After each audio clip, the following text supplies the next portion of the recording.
하나님 말씀 열왕기하 24장 8절에서 25장 7절까지의 말씀입니다. 오늘 말씀은 읽으신 것처럼 남유다 왕국이 어떻게 끝나는지 그 끝을 보여주는 말씀입니다. 상황을 정리해 보면 종교개혁의 군주 요시아가 죽고 그의 아들들이 이제 다스리게 되는데 먼저 여호아하스가 등장하죠. 그런데 3개월 만에 바로에 의해서 폐위되고 누가 세워져요? 여호야김이 세워집니다. 여호야김이 11년간 통치를 하게 돼요. 그런데 그가 죽고 그의 아들 여호야긴이 왕이 되자 느부갓네살이 자기보다 먼저 군대를 보내가지고 유다 예루살렘을 공격하죠. 포위합니다. 예루살렘을. 얼마 못 가서 유다 왕 여호야긴이 항복을 합니다. 3개월 된 거예요. 3개월 왕노릇하고 항복을 해요. 자, 그래서 성전과 왕궁의 보물들, 또 성전 금그릇 모두 다 약탈당하죠. 그리고 여호야긴 왕뿐만 아니라 그의 어머니, 고관들, 그리고 아내들, 용사 1만 명, 여러 기술자들 다 포로로 다 잡아가지고 가고 이 땅에는 비천한 자들만 남았다. 오늘 말씀 그렇게 되어 있습니다. 자, 그리고 나서 요시야 왕의 다른 아들인 마따디아를 이름을 시드기야로 고쳐가지고 왕으로 세우지요. 안타깝게도 이 시드기야가 유다의 마지막 왕입니다. 자, 바벨론에 의해서 이렇게 왕이 된 마지막 왕 시드기야. 그러니까 원래는 바벨론에 붙어 있어야 되는 거죠. 친바벨론. 하지만 도중에 정책을 바꿉니다. 친애굽으로 돌아섭니다. 그리고 시드기야 때 애굽의 도움으로 바벨론 군대가 내려왔을 때 애굽 군대가 출정하니까 이제 예레미야 같은 말씀에 써 있는데 그때 바벨론 군대가 퇴각하기도 해요. 그러니까 애굽 의지하면 될 것 같아. 친애굽 정책을 돌아서고 또 그 정책을 굳히게 되는 거죠. 자, 그러자 화가 난 느부갓네살이 드디어 대대적인 출병을 합니다. 오늘 말씀 읽은 것처럼 시드기야 9년 10월에 예루살렘을 포위하게 되죠. 그리고 1년 6개월 동안 그 포위가 이어집니다. 횟수로는 3년, 하지만 정확하게는 1년 6개월이에요. 시드기야 11년 4월 9일, 9년 10월 10일에 포위가 시작돼서 11년 4월 9일에 결국은 성이 함락됩니다. 시드기야는 도망가죠. 그리고 바벨론의 군대에게 여리고 평원까지 도망가다가 잡힙니다. 그리고 그 후에 아들들이 죽는 것을 자기 눈으로 보고 그 다음에 눈을 뽑히고 쇠사슬에 묶여가지고 바벨론에 끌려갑니다. 그렇게 유다가 끝났습니다. 자, 오늘 이 말씀 통해서 우리에게 주신 하나님의 교훈을 좀 더 찾아보면요. 첫 번째, 주님을 본보기로 삼자. 주님의 뒤를 따르자. 자, 11개의 왕들이 이제 다 끝난 거예요. 더 이상 이제 왕 얘기가 없습니다. 북이스라엘도 남유다도 여기서 끝이에요. 수많은 왕들이 이름이 거론되고 지금 다 기억도 잘 안 나죠. 그런데 특징적인 게 있지 않았습니까? 뭐가 있었어요? 그 많은 왕들을 소개할 때 제일 먼저 그가 하나님 보시기에 어떠했는지 평가합니다. 하나님 보시기에 기준이 어디에 있어요? 하나님이에요. 하나님을 기준으로 살아야 된다. 우리가 하나님의 눈으로 평가해야 된다. 내 눈이 아니고요. 다른 사회적 가치, 사회적 평판, 사회적 인정, 다른 사람의 눈으로 평가받는 게 아니고 누구요? 우리를 오직 판단하실 이는 누굽니까? 여호와 하나님. 하나님의 눈으로 봐야 된다. 무언가를 볼 때도 하나님의 눈으로 봐야 돼. 내 눈이 아니라. 내 눈으로 보면 짜증도 나고 밉기도 하고 반대도 되고 그렇지만요. 하나님의 눈으로 보면 상황이 달리 보여요. 자, 왕들을 하나님이 보시기에 하나님의 기준에 따라서 평가를 하는데 어떤 평가들이 있습니까? 대표적인 예로 종교개혁의 군주라고 얘기할 수 있는 히스기야와 요시야의 경우. 자, 히스기야 먼저 한번 보죠. 이렇게 되어 있습니다. 18장 3절 말씀인데 히스기야가 그의 조상 다윗의 모든 행위와 같이 여호와께서 보시기에 정직하게 행하며. 자, 요시야를 보세요. 22장 2절 말씀인데 요시야가 여호와 보시기에 정직히 행하여 그의 조상 다윗의 모든 길로 행하고, 이렇게 되어 있습니다. 둘이 비슷하죠. 어순만 이렇게 바뀌었는데. 자, 그러면 요시야 이후에 마지막이 네 왕 여호아스, 그 다음에 여호야김. 자, 여호야김을 한번 볼까요? 23장 37절 말씀인데 이렇게 평가합니다. 항상 왕들 소개를 딱 하자마자 바로 평가를 해요. 여호야김이 그의 조상들이 행한 모든 길을 따라서 여호와 보시기에 악을 행하였더라.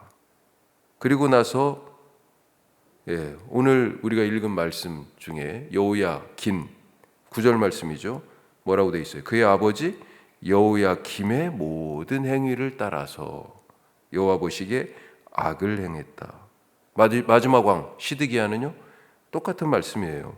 19절 말씀, 오늘 그가 여호야김의 모든 행위를 따라 여호와 보시기에 악을 행했다. 하여튼 누군가를 따라서 하고 있어요, 다. 그런데 히스기야와 요시야는요, 그 따라서 하는 본보기의 대상이 누굽니까? 다윗과 같이 다윗을 따라서. 하지만 여호야김, 여호야긴, 시드기야, 이 마지막 왕들은 누구를 따랐어요? 따르지 않아야 할 므낫세 같은 조상들이거나 바로 자기 위, 또 잘못 따르는 거죠. 우리는 누구에게서 배웠습니까? 무엇을 배웠습니까? 그것이 하나님이 보시고 하나님 기준으로 하나님 눈에 기뻐하실 만한 그런 것입니까? 우리가 본보기로 삼을 이는 오직 예수님 한 분입니다. 엉뚱한 것을 본보기 삼아가지고 하나님의 뜻을 왜곡하고 신앙이라는 이름으로 불신앙을 장려하고, 그동안의 왕들이 그랬잖아요. 단과 베델에서 예배드리자는 얘기였어요. 사실은 산당 곳곳에 세워가지고 예배드려라, 그 얘기였어요. 그런데 그게 신앙이라는 이름으로 행해진 여호와 하나님을 향한 불신앙 아니었어요? 우상을 숭배한 거니까. 하나님이 원하지 않는 방법으로 금송아지 만들어서 숭배한 거니까 하나님을. 신앙이라는 이름으로 불신앙이 장려되었어요. 예수님이 사람의 몸으로 오셔서 사람이 어떻게 살아야 하는가 하는 것을 그래서 본보기로 직접 보여주신 겁니다. 그렇게 신앙생활하는 게 아니고, 그렇게 사는 게 아니고, 이렇게 살아. 그래서 뭐라고 그러셨어요? 제자들을 부르시면서 내가 본보기가 될게 나를 따르라 라고 말씀하신 겁니다. 제자들의 발을 씻겨주셨어요. 그러면서 뭐라고 그러셨어요? 내가 주와 선생 되어 너희의 발을 씻겼으니 너희도 서로 발을 씻겨라. 이게 샘플이야, 본보기니까. 누구를 따르라고요? 나를 따르라. 떡과 잔을 부어주시면서 이것을 행하여 나를 기념해라. 우리 이번 주에 성찬식 하는데 이게 이렇게 떡 떼고 잔 부어 이런 퍼포먼스를 하라는 얘기예요. 이것을 행하라는 얘기는 나처럼 몸을 주고 나처럼 생명의 피를 나누는 그런 삶을 말씀하신 거잖아요. 나를 따라서 살아라. 십자가에서 그렇게 죽으시면서 자기를 부인하고 자기 십자가를 지고 나를 쫓을 것이니라, 이렇게 말씀하셨잖아요. 다 전부 다 예수님이 본보기가 되신다, 나를 따르라고 말씀하십니다. 나는 오늘 누구를 본보기로 삼고 따르고 있습니까? 내가 맞다, 내가 옳다라고 그렇게 확신과 신념을 가지고 선택하는데 그 근거가 어디에 있어요? 주님을 기쁘시게 하는 것은 십자가의 주님을 본보기로 삼고 내 십자가 지고 주님 따르는 것밖에 없습니다. 오늘도 주님을 따르는, 주님을 본보기로 삼는 그런 하루 되시길 바랍니다. 자, 두 번째, 하나님의 계획을 바꿀 수 있는가? 우리 이 질문 한번 해봐야 되지 않을까 싶어요. 하나님의 계획, 하나님이 뜻을 갖고 계시잖아요. 그런데 그게 지금 무슨 뜻이에요? 유다를 향하여 심판의 뜻이었네요. 이거 바꿀 수 없을까? 자, 유다의 패망에 대해서 오늘 성경이 어떻게 얘기합니까? 13절 끝에 보면 13절 끝에 뭐라고 돼 있어요? 여호와의 말씀과 같이 되었더라. 이렇게 돼 있어요. 이미 여호와의 말씀이 있었습니다. 패망에 대한. 자, 두 가지를 생각해 볼 수 있는데, 하나는 히스기야 때 죽을 병에 걸렸다가 하나님이 생명 연장해 주셔가지고 살았잖아요. 바벨론에서 사절단이 왔습니다. 그때는 바벨론이 작은 나라였어요. 아수르가 아직도 힘을 떨치고 있을 때예요. 사네립이 쳐들어왔었잖아요, 아수르에. 자, 이 작은 나라 바벨론이 그때는 사절단을 보내왔어. 좋은 관계에. 자, 그런데 이 바벨론 사절단에게 왕궁 구석구석을 다 보여줬잖아요. 창고까지 다 열어가지고. 하나님이 그때 뭐라고 그러셨습니까? 오늘까지 쌓아두었던 것이 바벨론으로 옮겨지고 하나도 남지 않을 것이다. 이런 말씀하셨어요. 자, 또 요시야 때는 성전 수리하다 율법책 발견했죠. 자, 그래서 이 율법책을 읽고 나서 그래도 하나님의 뜻을 묻기 위해서 여선지자 훌다에게 사람을 보냈어요. 훌다가 이런 얘기를 하죠. 여러 얘기를 하다가 이곳, 이 예루살렘, 이 땅, 유다가 빈터가 될 것이다. 사람들의 저주거리가 될 것이다. 그것뿐만입니까? 예레미야에는 더 훨씬 더 자세한 얘기들이 나오잖아요. 그 수많은 예레미야의 이 멸망에 대한 예언들, 결국 이 말씀들처럼 유다는 비참하게, 왕이 마지막 모습이 얼마나 지금 비참해요. 처참하게 패망했습니다. 자, 그러면 하나님이 갖고 계셨던 이 예언의 말씀, 이 계획, 이거 바꿀 수 없었을까? 어떻게 생각하세요? 이 심판의 계획을 바꿀 수 있을까? 자, 한번 생각해 보십시오. 하나님이 나봇의 포도원을 강제로 빼앗기 위하여 나봇을 죽인 아하방, 이 아하방에게 엘리야를 보내서 분노하셨어요. 심판을 선포하십니다. 그때 아합이 어떻게 합니까? 이 아합이 엄청 악한 왕인데 회개했다는 대목이 여기 나와요. 이 일에 대해서. 하여튼 죽은 나봇을 다시 살려낼 수는 없겠지만 옷을 찢고 금식하면서 회개했어요. 그러자 하나님께서 심판을 유예하셨어. 아니, 아합의 심판을 유예하셨다니까요.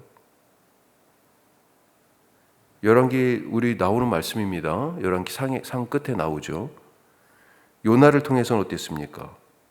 아수르의 니느웨에 심판을 선포하셨잖아요.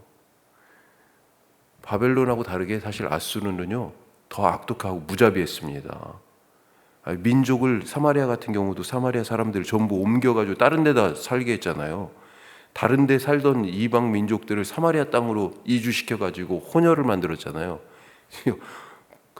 엄청 악독한 군대였어요. 그런데 회개했다고요. 요나의 선포를 듣고 어떻게 했습니까? 심판을 거두셨다는 얘기가 요나서 말씀 아니에요. 그것 때문에 요나가 엄청 화가 났잖아요.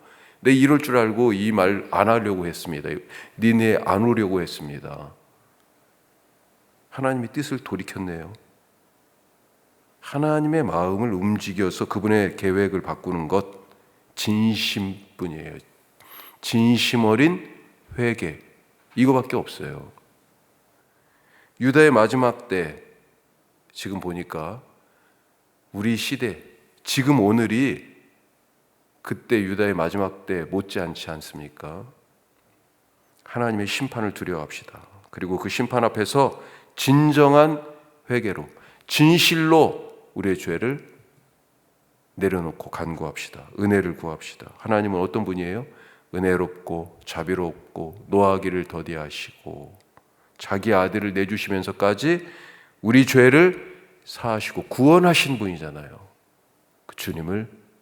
그 주님의 자비와 사랑에 의지하여 오늘도 살아가시기를 간절히 바랍니다. 기도하겠습니다. 두 가지 말씀 나눴습니다. 본보기가 누구입니까? 무엇입니까? 내가 맞다라고 선택한 근거가 정말 맞습니까? 주님의 뒤를 따르며 주님을 본보기로 삼읍시다. 또 하나님의 계획, 무엇보다 심판의 계획 바꿔줘요. 회개하는 자에게 주님이 얼마나 마음이 약하신 분인지 알 수가 없어요. 은혜롭고 자비롭고 노하기를 더디하시고 자기 아들까지 주신 분이다. 잊지 말고요. 주님 불쌍히 여겨 주옵소서. 이것처럼 큰 기도가 없습니다. 하나님의 뜻을 바꾸는 기도 하실 수 있길 바랍니다. 내일 주일이에요. 우리 예배가 잘 준비되게 하시고 내일은 종교개혁 507주년입니다. 한국교회가 너무 어지럽습니다. 주님 불쌍히 여겨주시고 바른 길 가게 하여 주옵소서. 기도해 주시고 우리 주일 예배를 위해서 또 기도해 주시기 바랍니다. 기도하겠습니다.